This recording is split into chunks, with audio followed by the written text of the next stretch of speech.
بسم اللہ الرحمن الرحیم۔ السلام علیکم ورحمۃ اللہ وبرکاتہ۔ اکثر اوقات ایسا بھی ہوتا ہے کہ بہت سارے طبیبوں سے انسان علاج کرواتا ہے لیکن آرام نہیں آتا۔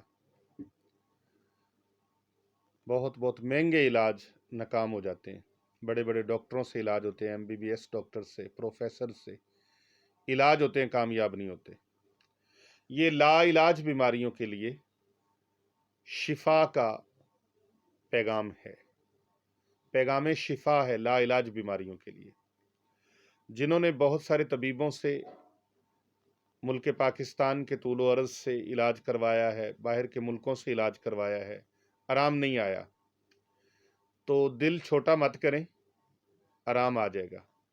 سارے ڈاکٹروں سے علاج کروایا، سارے طبیبوں سے علاج کروایا، بہت سارے پیروں فقیروں سے علاج کروایا، بہت سارے عاملوں سے علاج کروایا، لیکن کہیں سے بھی آرام نہیں آیا۔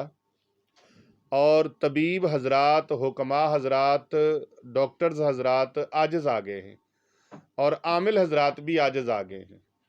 پیر فقیر حضرات نے بھی اپنا سب سلسلہ کر لیا ہے، آرام نہیں آیا، تو پھر بھی آپ نے مایوس نہیں ہونا، کیونکہ اللہ تعالیٰ کا فرمان علی شان ہے، لا تقنطوا من رحمت اللہ۔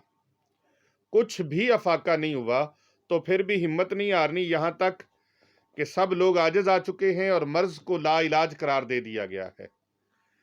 تو ایسی صورتحال میں مریض کے لواحقین کو چاہیے کہ وہ بعد از نماز فجر 41 مرتبہ یہ وظیفہ مبارک کریں، اور کر کے پانی کے اوپر دم کر دیں، گھر والے ہی کر دیں۔ سب کو اجازت ہے، تمام مومن مسلمانوں کو اس عمل مبارک کی اجازت ہے۔ یاد رکھیں، اس کے ساتھ ساتھ صدقہ و خیرات بھی کریں۔ بعض مریض ہمارے پاس بڑی دور دراز سے آتے ہیں اور وہ بتاتے ہیں کہ ہم نے بڑا علاج کروایا، آرام نہیں آیا۔ ملتان گئے ہیں، کراچی گئے ہیں، پنڈی گئے ہیں، اسلام آباد گئے ہیں، رحیم یار خان گئے ہیں، پاک پتن شریف گئے ہیں، سائی وال گئے ہیں، فلاں جگہ پہ کسی بھی شہر کا شہر پھرے، آرام نہیں آیا۔ لاکھوں روپے، کروڑوں روپے لگائیں جی، آرام نہیں آیا۔ تو جب ہم ان کو کہتے ہیں نا صدقہ و خیرات کریں، تو اچانک ان کے پاؤں کے نیچے سے زمین نکل جاتی ہے۔ یاد رکھو، صدقہ پہلے چیز ہے۔ نبی پاک صلی اللہ علیہ وآلہ وسلم کا فرمان علی شان ہے، اپنے بیماروں کا علاج صدقہ سے کریں۔ اور صدقے کی مقدار، یہ بہت لوگ کہتے ہیں جی وہ تو چاہے تھوڑا سا بھی ہو تو صدقہ ہوتا ہے۔ نہیں، صدقہ اپنی شان اور اپنی ثروت کے مطابق کریں۔ جتنی اللہ نے آپ کو حیثیت دی ہے اس کے مطابق صدقہ کریں۔ جس قدر سخت بیماری ہے اسی قدر صدقہ اچھے سے اچھا کریں۔ تو جتنا آپ صدقہ اچھا کریں گے اور خوش دلی سے کریں گے، مرے ہوئے دل کے ساتھ نہیں، خوش دلی کے ساتھ کریں گے، اتنا ہی جلدی فیض ہوگا۔ تو 41 مرتبہ سورہ بنی اسرائیل کی یہ آیت مبارکہ 82 ہے، یعنی کہ 82 نمبر یہ آیت مبارکہ ہے جو میں آپ کو بتانے لگا ہوں۔ محترم ناظرین گرامی، فجر کی نماز کے بعد اور مغرب کی نماز ادا کرنے کے بعد گھر کے افراد میں سے کوئی ایسا فرد جو اچھے طریقے سے پڑھ سکتا ہو، پانی کے اوپر دم کر کے مریض کو پلائے۔